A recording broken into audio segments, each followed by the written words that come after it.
Hello दोस्तों, यह बेपनाह मोहब्बत कहानी का भाग 8 है। चलिए हम अपनी कहानी की तरफ बढ़ते हैं। नैना के घर से फ़ोन था। वह जल्दी अपने घर के लिए निकलती है। वहां पहुंच देखा कि चारों तरफ सन्नाटा पसरा हुआ है। उसके पापा बेजान पड़े हुए हैं और मम्मी होश में नहीं थी। अपने भाई को फांसी पर लटकते हुए देख नैना ने एक सांस में चिल्ला कर रोने लगी। भैया भैया कह पुकारने लगी। यह नज़ारा देख हर कोई स्तब्ध था। पुलिस ने प्रकाश की बॉडी को नीचे उतारा और कार्रवाई शुरू किया। नैना की मम्मी की हालत बहुत खराब हो गई थी। उनका पूरा शरीर कांप रहा था। जल्दी से अस्पताल में एडमिट कराया गया। डॉक्टर ने नैना से कहा, उनके दिमाग को बहुत बड़ा सदमा लगा है, जिसकी वजह से उनका दिमाग काम करना बंद कर दिया है, या यूँ कहे कि उनका दिमाग हाफ पैरालाइज्ड हो गया है। जिस हादसे की वजह से उनकी यह हालत हुई है, आपकी माँ उस हादसा को भूल चुकी हैं। मैं डॉक्टर होने के नाते यही कहूँगा कि दवाइयाँ तो उनको हमेशा चलती रहेगी, लेकिन फिर से उनके दिमाग को ऐसी कोई भी सदमा नहीं पहुँचनी चाहिए, नहीं तो शायद उनका दिमाग पूरी तरह से काम करना बंद कर देगा और उनकी डेथ भी हो सकती है। कुछ दिनों के लिए हमें उन्हें ऑब्जर्वेशन में रखना होगा। यह सुन उसे विश्वास नहीं हो रहा था कि कल उसकी माँ भैया के आने पर कितनी खुश थी और आज उसे कुछ भी याद नहीं है। वो अपनी माँ के पास ही बैठी रही। आंसू उसके रुकने का नाम नहीं ले रहे थे। प्रकाश के दाह संस्कार के बाद नैना उसके कमरे में जाती है। वहाँ की हर एक चीज़ प्रकाश की याद दिलाती थी। वह उसकी याद को अपनी सीने से लगा लेती है। बहते आंसू और उदास मन से वह कमरे को अच्छी तरह से समेटती है। तभी उसके हाथ लिखा हुआ एक लेटर मिला। खोला तो सुसाइड लेटर था। शायद प्रकाश यह चाहता था कि लेटर उसकी बहन को ही मिले। उसने पढ़ना शुरू किया। नैना, मेरी प्यारी बहन, तू बहुत अच्छी है। छोटी होकर भी तूने बड़े होने का फर्ज निभाया। तुम जैसी बहन किस्मत वाले को मिलती है और वो किस्मत वाला मैं हूँ। लेकिन मैं ना ही एक अच्छा बेटा बन पाया और ना ही एक अच्छा भाई। शायद इंसान भी बहुत बुरा हूँ। मेरी वजह से तुझे और मम्मी पापा को बहुत कुछ सहना पड़ा। गांव वालों की नज़रों में मैंने अपने और अपने परिवार के लिए जो नफ़रत और गुस्सा देखा है, वह देखकर मैं बहुत डर गया हूँ। मैं थक गया हूँ यह सब देखते और सुनते हुए। मेरी यह ज़िंदगी किस काम की, जो अपनों के लिए अभिशाप बन जाए। इसलिए इसे समाप्त करने जा रहा हूँ। जानता हूँ कि तुझसे वादा किया था कि मम्मी पापा का हमेशा ख्याल रखूँगा। सॉरी मेरी बहन, वादा खिलाफ़ी कर रहा हूँ। बस तुझसे यही कहना चाहता हूँ कि मैं निर्दोष हूँ। मैंने कोई गलत काम नहीं किया था उस रात। हाँ, मैंने शराब ज़रूर पी थी, लेकिन किसी का बलात्कार नहीं किया था। मुझे माफ़ करना और हाँ, अपनी और मम्मी पापा का ख्याल रखना। तुम्हारा भैया। लेटर पढ़ते ही नैना की सांसें तेज हो गई। आंसुओं से लेटर पूरी तरह से गीला हो गया था। उसकी सिसकियाँ पूरे कमरे में गूंज उठी। मुझे माफ़ कर दो भैया, मुझे माफ़ कर दो। काफ़ी देर लेटर को अपने सीने से लगाए हुए बैठी रही। शाम हो गई। यह बात वो अपने पापा को बताना चाह रही थी कि उसका भैया निर्दोष थे। उन्होंने कोई भी गलत काम नहीं किया था। वह जल्दी से उनके कमरे में गई। राजेश जी कुर्सी पर बैठे हुए थे। वह बोली, पापा, भैया निर्दोष है। हमारा विश्वास सही था। वो कभी किसी के साथ कोई गलत काम कर ही नहीं सकते हैं। हमें उन पर गर्व होना चाहिए। पापा। कई बार पुकारने पर भी राजेश जी ने कोई आवाज़ नहीं दिया। नैना का दिल डर से बैठ गया। वह अपने हाथ से राजेश जी को चेक किया तो उनकी सांसें भी थम चुकी थी। यह देख उसके दिल को जोर से धक्का लगा। भाई की चिता की आग अभी ठंडी भी नहीं हुई थी कि पापा का जाने का दुखों का पहाड़ उस पर टूट पड़ा। मालूम नहीं वो कैसे संभालती खुद को। भगवान का भी ना जाने कैसा न्याय था, जो एक एक करके सब नैना से दूर ही जा रहे थे। ना नैना का रोना बन रहा था, ना ही चिल्लाना। कमरे में मालती ने नैना की हालत जो देखी, सब समझ गई। मालती कहने के लिए उस घर की मेड थी, लेकिन नैना की वो सबसे करीब थी। बुरी सी बुरी स्थिति में भी वो कभी इन्हें अकेला नहीं छोड़कर गई। घर के तो सभी नौकर चाकर तो बहुत पहले ही उनका साथ छोड़कर चले गए थे, लेकिन मालती तो वहीं रुकी रही। मालती अपने घर परिवार की तरह ही यहाँ पर थी। वह नैना को संभाल रही थी। वहीं दूसरी तरफ त्रिशा सिद्धार्थ से अपने प्यार का इजहार करती है। त्रिशा कहती है, देखो सिद्धार्थ, प्लीज़ मना मत करना, प्लीज़। मैं तुमसे बहुत प्यार करती हूँ और जीवन भर का साथ चाहती हूँ। तुमसे शादी करना चाहती हूँ। सिद्धार्थ ने कहा, त्रिशा, मुझे कुछ समझ में नहीं आ रहा है कि मैं कैसे रिएक्ट करूँ। मैं इसके लिए बिल्कुल भी रेडी नहीं था। त्रिशा तुम बहुत अच्छी हो, लेकिन प्लीज़ मुझे कुछ वक्त चाहिए। ले लो वक्त, लेकिन सिद्धार्थ तुम ज़्यादा स्ट्रेस मत लेना। यह मेरी फीलिंग्स है तो हैंडल भी मैं ही कर लूँगी। तुम्हारा जो भी डिसीजन होगा मुझे सब मंजूर है। हमारे बीच में कुछ भी बदलने वाला नहीं है। सिद्धार्थ अपने कमरे में बैठ त्रिशा के बारे में ही सोच रहा था। तभी मेहर ने उसे टोका। क्या बात है, इतना गंभीर होकर क्या सोच रहे हो? भाभी, त्रिशा ने आज मुझे शादी के लिए प्रपोज किया है। क्या सच? यह तो बहुत अच्छी बात है। घर में सभी त्रिशा को बहुत पसंद करते हैं और उसकी भी फैमिली आपको बहुत पसंद करती है। आप दोनों की जोड़ी बहुत जचेगी। यह सुन सिद्धार्थ की आंखें नम हो गई थी। मेहर ने पूछा, यह क्या? आपके चेहरे पर उदासी कैसी? याद है भाभी, जब आप मुझे और नैना को साथ में देखती थी तो ऐसे ही कुछ बलैया लेती थी और यही कहती थी कि हमारी जोड़ी खूब अच्छी लगती है। मेहर ने कहा, छोड़ो इन पिछली बातों को, वह अब जा चुकी है। जानता हूँ भाभी, लेकिन मैं अपने दिल को कैसे समझाऊँ? मैं तो आज तक उसकी यादों से आज़ाद हो ही नहीं पाया हूँ। सोचता हूँ तो उस पर बहुत गुस्सा आता है, लेकिन वह गुस्सा थोड़े ही पल में ठंडा भी हो जाता है। यही भगवान से दुआ करता हूँ कि कभी मुझे उसका चेहरा ना दिखना पड़े। शायद मैं जब उसे देखूँ तो यह गुस्सा नफरत में बदल जाएगी, जो मैं बिल्कुल नहीं चाहता हूँ। लेकिन एक सच यह भी है भाभी कि मैं त्रिशा से कभी प्यार नहीं कर पाऊँगा। मेहर ने कहा, समय लगेगा, बस आप त्रिशा की फीलिंग को हट मत कीजिए। एक सच्चे जीवन साथी बनने के सारे गुण हैं उसमें। आपके बिना कुछ कहे भी आपको कितना अच्छे तरीके से समझती है वो। हर कदम पर उसने आपका साथ दिया है। मुझे यकीन है कि उसका साथ आपको आपके अतीत से बाहर लेकर जरूर आएगी। एक बार फिर सोचिएगा, जिंदगी यादों के सहारे नहीं काटी जा सकती है और नैना आपकी यादें है और त्रिशा आज है। भाई और पापा के जाने का दुख नैना को अंदर ही अंदर तोड़े जा रही थी। उसकी माँ इन सब से बेखबर हो गई थी। घर काटने को दौड़ता था। नैना जहाँ देखती उसे बस अपने परिवार की यादें ही नजर आती थी। मालती ने कहा, नैना 13वीं की तैयारियां हो गई है, गांव के कुछ लोग भी आए हैं, पंडित जी तुम्हें बुला रहे हैं। नैना की हालत से राकेश को बिल्कुल फर्क नहीं पड़ता था, बल्कि वह तो अंदर ही अंदर खुश था, जैसे कि उसने बहुत बड़ा युद्ध जीत लिया हो। नैना को देखते ही गांव वाले आपस में ही बात करने लगे। राजेश जी का जाने का बहुत दुख है। बेचारे बेटे ने जो किया था वह बर्दाश्त नहीं कर पाए। ऐसा नालायक बेटा जो खुद तो गया, साथ में अपने बाप को भी लेकर चला गया। उन सब की बातें नैना की कानों में सुई जैसी चुभ रही थी। नैना का सब्र का बांध टूट चुका था। वह उन पर चिल्लाते हुए बोली, बंद कीजिए अपना बकवास। सोच भी नहीं सकती हूँ कि आप लोग बिना सच जाने कैसे घटिया बात कर सकते हो। मैंने अपना भाई और बाप को खोया है, लेकिन आप लोगों को तो बस कोसना है। भूल गए मेरे पापा ने और भैया ने क्या कुछ नहीं किया इस गांव के लिए। आप कमला काकी, आपके घुटने का ऑपरेशन मेरे भाई ने करवाया था। आपके बेटे ने तो साफ साफ इनकार कर दिया था। और आप चाचा, आपकी बेटी की शादी में दहेज कम पड़ रही थी, मेरे पापा ने उसे पूरा किया था। इस गांव पर जब भी संकट आया मेरा भाई ढाल बनकर खड़ा रहा।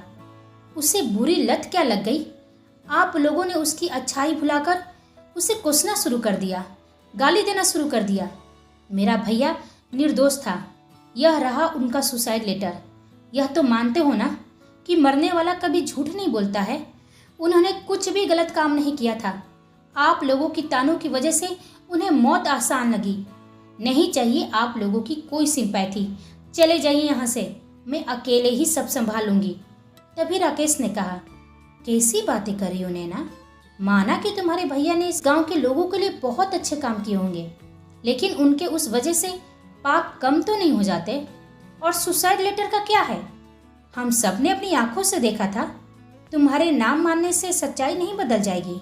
राकेश की तर्क को गांव वालों ने सही ठहराया और नैना को ही भला बुरा कहते कहते वहां से चल दिए। नैना गुस्से और नफरत भरी निगाह से राकेश को देख रही थी। दूसरी तरफ त्रिशा और सिद्धार्थ टेरेस पर एक साथ बैठे थे और आसमान में कुछ ढूंढने की कोशिश कर रहे थे। सिद्धार्थ ने कहा, त्रिशा, मेरा एक पास्ट है और उस पास्ट को मैं आज तक नहीं भूल पाया हूँ। तुम मुझसे शादी करना चाहती हो, वाकई मेरी खुश नसीबी है। मैं भी तुमसे वादा करता हूँ, मैं अपना सब कुछ भूलकर तुम्हारे साथ आगे बढ़ने की कोशिश करूँगा, लेकिन जब तक मैं ज़िंदगी में वह मुकाम हासिल नहीं कर लेता जो मेरे अस्तित्व से जुड़ी हुई है, मैं शादी नहीं कर सकता हूँ। त्रिशा ने उसकी हथेलियों को अपने हाथों में थामते हुए कहा, मैं उस वक्त का इंतज़ार करूँगी, तब तक तुम्हारी सारथी बनकर इस सफ़र में साथ रहूँगी। और रही बात तुम्हारे पास्ट की, तो वह तो हर किसी की होती है। मुझे तुम्हारा साथ आज और भविष्य में चाहिए, बस। उसकी ऐसी बातें सुन सिद्धार्थ के चेहरे पर स्माइल आ जाती है। इधर नैना चाकू लेकर अपने हाथों की नसों को काटना चाह रही थी, लेकिन उसकी हिम्मत भी नहीं हो रही थी। उसने अपनी आंखें कसकर बंद कर ली और अपनी नसों को काटने के लिए जैसे ही किया, मालती ने उसके हाथ से चाकू छीन लिया। यह क्या पागलपन है नैना, जान लेना चाह रही हो अपना? उसने कहा। क्यों रोका मुझे? मैं मर जाना चाहती हूँ, नहीं जीना है मुझे। समझ में नहीं आ रहा है कि मैं जिंदा क्यों हूँ। मेरा सब कुछ तो लूट चुका है। मेरे पापा ने कभी किसी के साथ गलत नहीं किया, हमेशा धर्म कर्म के कामों में लगे रहे। भैया मेरे दिल के अच्छे और सच्चे थे, लेकिन भगवान ने उन दोनों को मुझसे छीन लिया। इस घर का हंसता खिलता परिवार बर्बाद हो रहा था, और वो भगवान बैठे खामोशी से देखता रहा। खुद के ऊपर जुर्म सहती रही कि मेरा भाई पर कोई आँच ना आए, लेकिन उस भगवान को यह भी रास नहीं आया। यह घर नहीं है दी, यह शमशान घाट है जहाँ मैं अपनों को जलते देखा है। हम सबकी खुशियाँ लुट गई। भाई ने सुसाइड कर लिया, पापा उसके गम में चल बसे, और एक बच्ची माँ जो अधमरी पड़ी हुई है, इस बात से बेखबर कि उनका बेटा नहीं रहा, उनका पति नहीं रहा। अब मुझसे बर्दाश्त नहीं होता है। रोते रोते मेरी आंखों के आंसू सूख गए, मेरा कलेजा पत्थर का हो गया है।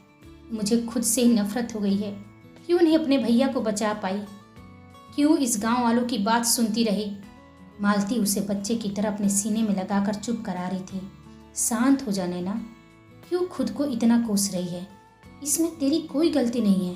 तुझे जीना होगा अपनी माँ के लिए, नहीं तो तुझे मरने से पहले अपनी माँ को मारना होगा।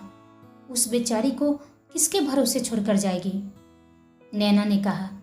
तो आप ही बताओ ना दी, मैं क्या करूं दी? मालती ने कड़क आवाज में कहा। तो अपना मकसद ढूंढ, पता कर कि आखिर उस रात हुआ क्या था, कौन है इन सब के पीछे। तेरे भाई ने सुसाइड किया है नैना, तो उसके पीछे बहुत ही गहरा राज छुपा हुआ है। नैना अपनी आंखों का आंसू पोंछते हुए कहा। सही कहा दी, और मुझे जिस पर शक है, अब उसके खिलाफ मुझे सबूत इकट्ठा करना ही होगा। मालती ने कहा। तू बस अपने मकसद पर ध्यान दे, मालकिन को मैं संभाल लूँगी। और हाँ, तेरी मदद करने के लिए मेरे ही गांव का एक हेड कांस्टेबल है, यहीं पर उसकी ड्यूटी है। उससे मिल और जान की पुलिस स्टेशन में क्या हुआ था। नैना राकेश की नज़रों से छुपकर उस कांस्टेबल से मिलती है। उसने बताया, मैडम आपके भैया को खूब पीटा गया था ताकि वो अपना जुर्म कबूल कर ले, लेकिन वह नहीं माने। छोड़ने से पहले राकेश सर उनसे अकेले में कुछ बात कर रहे थे। उस टाइम पर कोई नहीं था आसपास उनके। नैना पूछी, क्या आप मुझे उस लड़की का सारा डिटेल दे सकते हैं प्लीज़? और साथ में मुझे राकेश की भी पूरी जानकारी चाहिए। लड़की का डिटेल मिलने के बाद नैना असमंजस में थी। मालती ने पूछा, तू क्या सोच रही है? दी, उस लड़की का नाम जूली है। ऐसा मुझे लग रहा है कि यह नाम मैंने पहले भी कहीं सुना है। कहाँ सुना है? तभी उसे याद आता है। हाँ, याद आया, मैंने राकेश को इस नाम की लड़की से बात करते हुए सुना था। वो पक्का इसी जूली नाम की लड़की से बात कर रहा था। इस लड़की का कोई ना कोई संबंध है राकेश से। मालती ने पूछा, उस लड़की का चेहरा नहीं देखा था तुमने क्या उस वक्त? नहीं दी, इतना ध्यान कहाँ था, वहाँ तो भैया को ही देखकर हम सभी शौक में थे। और लड़की की जो हालत थी वो मुझसे देखा नहीं गया था। मुझे अब किसी भी हालत में उसके परिवार वाले से मिलना ही होगा। बस आप राकेश को उलझा कर रखिए, उसे मालूम नहीं चलना चाहिए कि हम उसके खिलाफ सबूत इकट्ठा कर रहे हैं। नैना, जूली के घर में? जी, मैं नैना, इंस्पेक्टर राकेश की वाइफ। महिला ने पूछा। जी, कैसे आपका आना हुआ? जी, मैं जूली के बारे में जानना चाहती हूँ। क्या मैं जान सकती हूँ कि आप लोगों ने पोस्टमार्टम कराने से इनकार क्यों कर दिया? शायद आपके पोस्टमार्टम कराने से कोई परिवार बर्बाद होने से बच सकता था। महिला ने कहा, हमें इंस्पेक्टर राकेश ने ही मना किया था। उन्होंने फ़ोन पर ही कहा था कि हम लोग पोस्टमार्टम नहीं कराए, मुजरिम तो पकड़ा ही गया है। उन्होंने काफ़ी हमें डरा दिया था। नैना पूछी, क्या जूली राकेश को पहले से जानती थी? यह तो हमें नहीं मालूम बेटा, लेकिन हाँ, वह उस दिन बहुत खुश थी। कह रही थी कि उसकी लॉटरी लगने वाली है, अब उसे ऑर्केस्ट्रा में काम करने की ज़रूरत नहीं पड़ेगी। पूछने पर बस यही कहा था कि पैसों की तंगी अब खत्म हो जाएगी। नैना ने रिक्वेस्ट के अंदाज में बोली, क्या मैं उसका कमरा देख सकती हूँ? नैना जूली की सभी चीज़ों को बहुत ध्यान से देखती है, लेकिन वहाँ कुछ भी ऐसा नहीं था। महिला ने कहा, 2 दिन पहले इंस्पेक्टर राकेश भी आए हुए थे। यह सुन नैना समझ जाती है कि सबूत पहले ही मिटाया जा चुका है। वह बाहर निकल आती है और अब उसके मन में कई सवाल थे। तभी उसी वक्त उसके फ़ोन पर रिंग बजती है। देखती है तो वह वही कांस्टेबल का फ़ोन था। वह पूछी, जी कुछ मालूम चला? वह बोला, मैम, राकेश सर की सर्विस बुक की एक फ़ोटोकॉपी आपको सेंड कर दिया है, और हाँ, मुझे अपने सोर्स से कुछ और भी मालूम चला है जो सर्विस बुक में नहीं है। नैना ने कहा, क्या मालूम किया आपने? जो उसने बताया वह सुन नैना की हैरत की कोई सीमा नहीं थी। उसके माथे पर पसीने आ गए थे और आंखें हैरानी से चौड़ी हो गई थी। नैना ने मालती को फ़ोन किया और कहा, आप माँ का ख्याल रखना, मुझे आने में लेट हो जाएगी। नैना वहाँ से निकल सीधे राकेश के घर पहुँचती है और राकेश के आने का वेट करने लगती है। राकेश घर पहुँचता है तो देखा कि नैना सोफे पर बैठे उसे बस एक नज़र से देखे जा रही थी। राकेश को थोड़ा अजीब लगा नैना का बदला व्यवहार देखकर। वह पूछा, तुमने मुझे फ़ोन करके यहाँ क्यों बुलाया है? अपने घर क्यों नहीं गई? नैना के चेहरे पर मुस्कान थी। वह बोली, क्यों? मुझे पति परमेश्वर से अकेले में कुछ बात करनी थी। मेरा पति जो समाज और मेरे गांव के लिए मिसाल है, उसे मैंने सम्मान नहीं दे पाई। उसके लिए मुझे बहुत खेद है। मिस्टर राकेश उर्फ बिट्टू शर्मा। यह सुन राकेश चौंक गया। क्या हुआ? अपना असली नाम सुन हैरत में पड़ गए। चलो एक और सरप्राइज देती हूँ।